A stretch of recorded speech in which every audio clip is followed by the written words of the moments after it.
Ako po si Norvin Lantigan Tamisin, naging konsyel po ng Bayan ng Los Baños for 12 years, independent, 2013 and 16 po, nahalal bilang independent at number 1 councilor po ng aming bayan.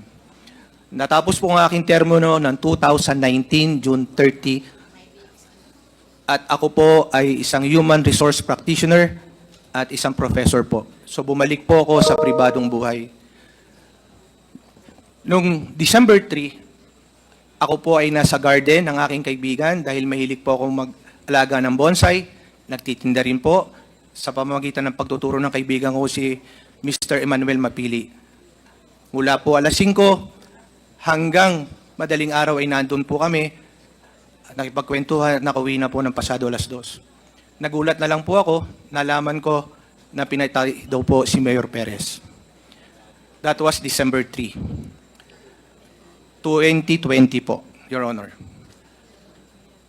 Umalingaw nga dahil si Mayor Perez po, at that time, based on reports, he was included in the narco list from the original list. Kami naman po ay siyempre nababasa lang, ngunit hindi ko po nakikita. In honor of the late Mayor Perez, hindi ko po alam. Nagulat na lang po ako, naglabasan sa news, na ako pala po ay nahabla. Samantalang wala naman po akong kalam-alam doon. Sa nasabing habla, sinasabi nila na nakita daw po ako within the vicinity sa tapat ng 7-Eleven. Wala naman po ako doon. Ang masakit po nito, may nagturo na isang bogus witness na nakita daw niya ako. Kaya nung ma-file yung case, sa kanilang reklamo ay merong video pero hindi po nila isinumite at hindi rin ho kami nabigyan ng kopya. Habang naka-file, marami pong maaligid sa bahay, laging tanong ng tanong, alam ko po mga pulis yun, nakasibilyan. Minabuti po ng pamilya ko na umalis muna po ako. At napagdesisyonan ko upang hindi naman po sila madamay. Dahil alam ko po, malaki ang posibilidad na itutumba nila ako para maging case closed. Kaya lumayo po ako pero hindi po ako nagtago. Naglipat-lipat lang ako at nakikita naman po ko dahil kung sakaling ako itutumba, wag na lang madamay ang pamilya ko. May mga anak din naman ako eh.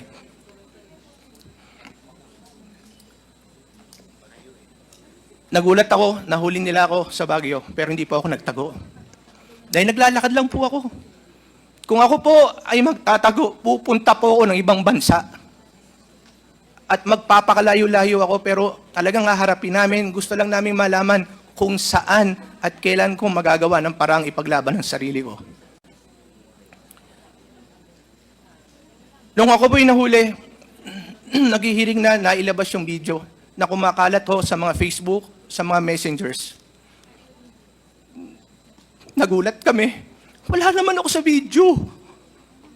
Kung nailabas lang po yun ng mga pulis na siyang gumawa ang Task Force Perez, ang PNP Los Baños at that time, kung nilabas lang nila, hindi sana kami makakasuhan. Ang sinasabi nila, wala daw video na pwedeng pagkakilanlan ng salarin. Pero makikita mo, meron po. Meron. Sinama nila si Ginoong Glenn Arrieta na LCR head na galing ng civil service. I don't know the person personally. Sinasabi nila pinapaling daw ang video, kaya walang makita. Pero bakit meron? Hindi ko pakahabaan, pero kaya po ako nagpunta dito sa inyong paanyaya dahil nung sinabi po ni Madam Colonel Garma na ang bumira daw po o pumatay ay ang team ni Major Albotra, nagsaliksik po ako ng mga videos. Nakita ko yung itsura, pangangatawan, parehong-pareho halos pagkakahawig ng nasa video na kumakalat sa Los Baños na hindi inilabas ng PNP sa korte na sinumiti kagad upang hindi sana kami nakasampahan ng kaso sa court. Paglabas unon, nakita ko pareho ng relo, halos pareho ng build, hard worker o nag-gym. Nakita ko pareho ng balikat, pareho ng gupit, nakasombrero, pareho ng binte, 5.56 mm ang ginamit, sniper din po. Sabi ko, bakit po ganun? Your Honor, I thought the PNP is supposed to protect and serve the people. But I was denied of that privilege. I know not all, but a few of them are scalawags.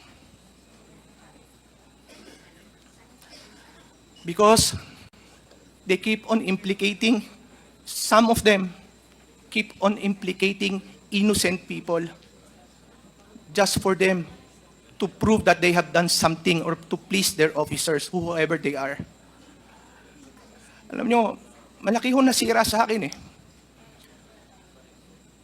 Nabenta ko lahat, mga ari-arian ko, pamilya ko, lumaban lang sa kasong to. You know how hard it is to hire a lawyer to defend yourself. Hindi mo alam kung saan ka pupunta kasi kalaban mo, mga naka-uniforme. Para lang matigil yung kaso, tutumba ka talaga. Kaya sabi ko, bakit pa ako matatakot? Inalis nyo na eh. May mga anak ako nabubuli sa school.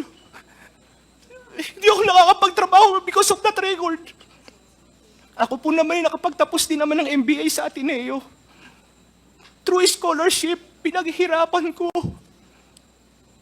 Ngayon may babalik niyo ba yung karangalan na sira sa aking pamilya? I came here to find out the truth. To seek for the truth. Ngayon lang ako umiyak sa buong buhay ko. But we deserve the truth. The people of Los Baños deserve the truth. My family deserve the truth. Most especially my children. May anak din naman kayo. Sabi nga nung isa, iinog din ang buhay. Kahit lahat kayo nasa mga kapulisyahan, yung ibang mga bad eggs, makakarma din kayo. Tama naman. Gano'ng kasakit kayo nangyari kay Senator? De Lima, 7 taon. Ako 7 buwan. But regardless of the time, are we speaking of quantity? One day in jail is very hard. Even if you are guilty. What more if you're not guilty?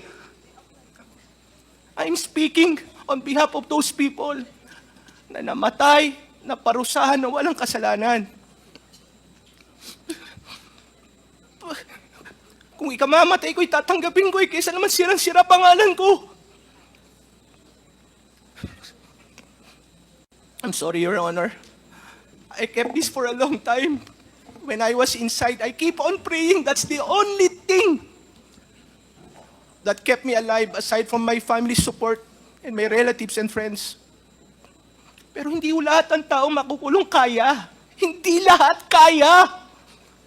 At hindi lahat may babalik ang ginawa nila.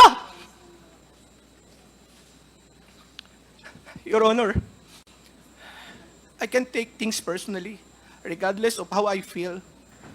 I always wanted to do the right thing. For 12 years, I have no record of corruption. I have no record of being an abusive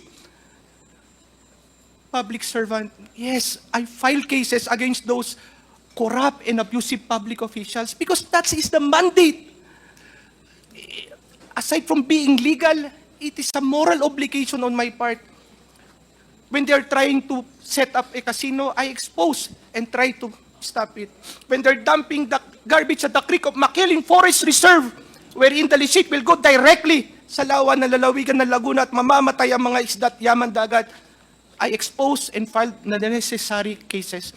When they're cutting the 29, when they cut the 29 trees in Jamboree, Los Baños, I tried to stop it. Because they're about to cut 602 more trees. Your Honor, if this is what I deserve for fighting for what is right, and then so be it. But I'm not a killer. Even in my mind, I don't think of it. Hindi ko po yung magagawa. Wala po yan sa pagkatao ko, sa pamilya ko, sa lahi ko. Yes, I file cases, but I don't kill people. That's why I would like to take this opportunity, Your Honor. I did not kill him. I have no idea why my name was implicated in this case. As a matter of fact, even if I have reasons, or compelling reasons, still I will not do it. Hindi ko po gagawin yan. Because I believe in the rule of law.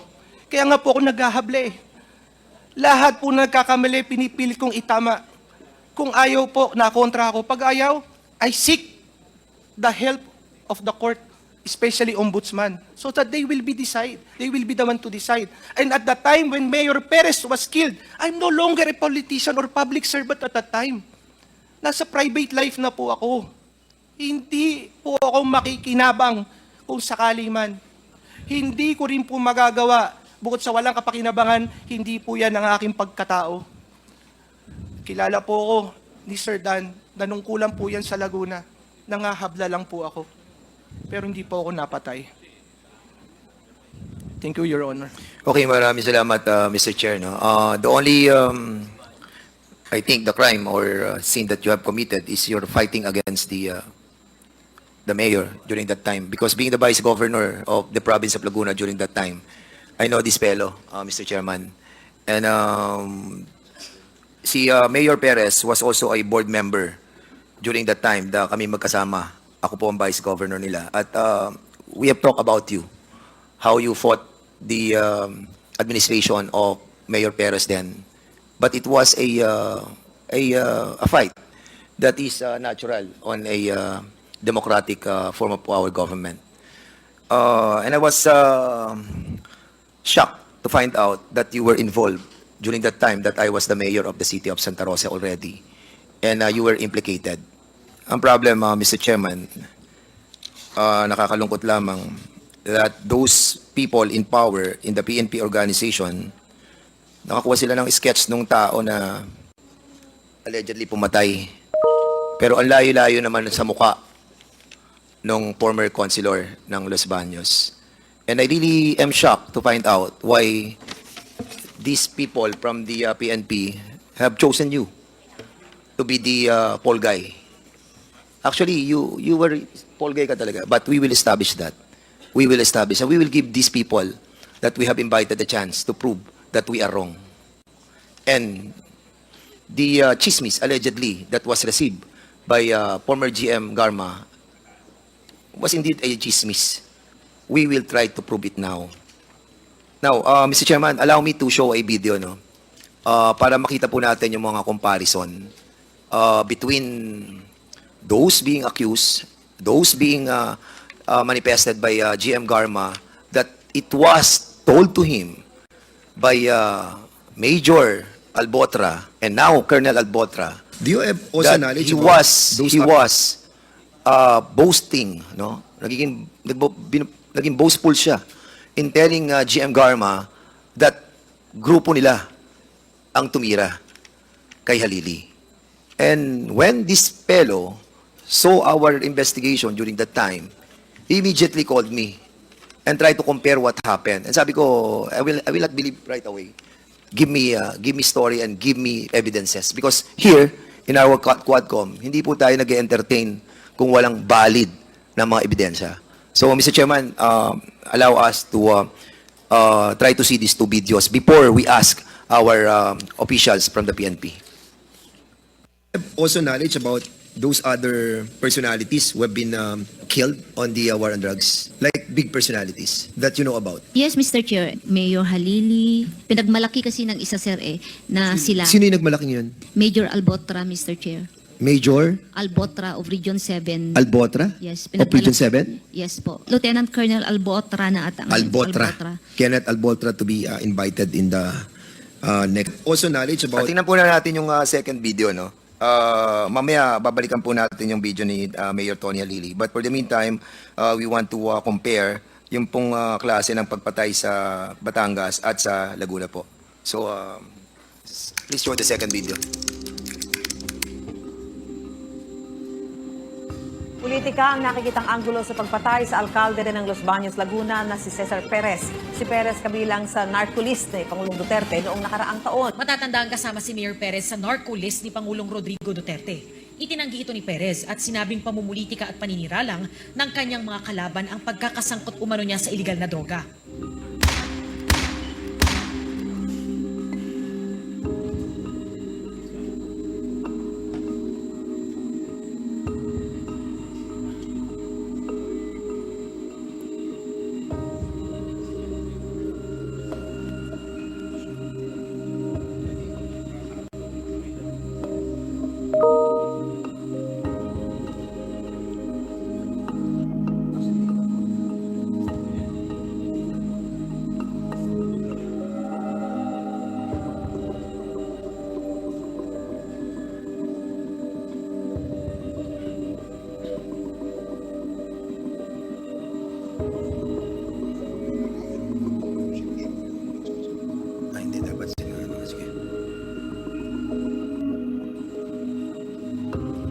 So yan yung supposedly na kasama sa team ng pumatay. Pumunta siya doon sa area na kung saan pinatay si Mayor, diyan tumayo si Mayor Cesar Perez sa area yan. At umiikot siya sa munisipyo. Paikot-ikot siya mula alas 10 ng umaga hanggang sa pinatay si Mayor Cesar Perez. Yan ang taong hindi nakita ng ating mga kapulisan. Yan ang CCTV na hindi nila nakita. Hindi pinilisenta sa korte. And why this was not presented. Itong ban na to, na ginamit nilang AC 4033, nirambol lamang nila yung plaka na ginamit kay Halili. Diyan sila nagtago.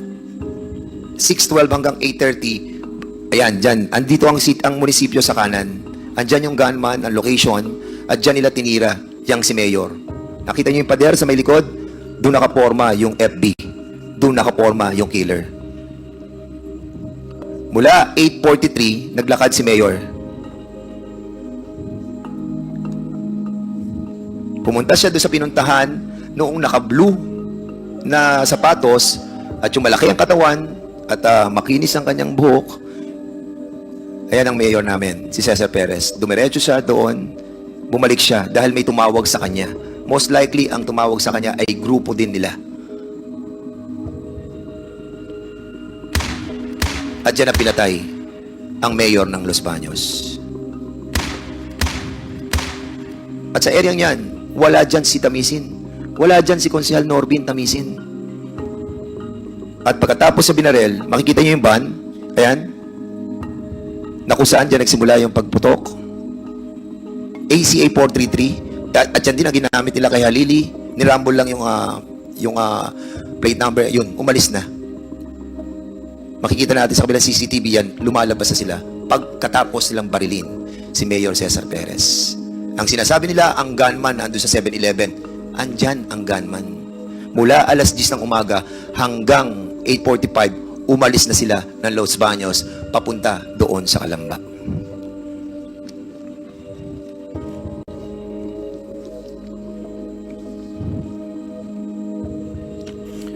Alright. Okay. So we have invited, Mr. Chairman, also the mga PNP sa Los Baños. Yung ating pong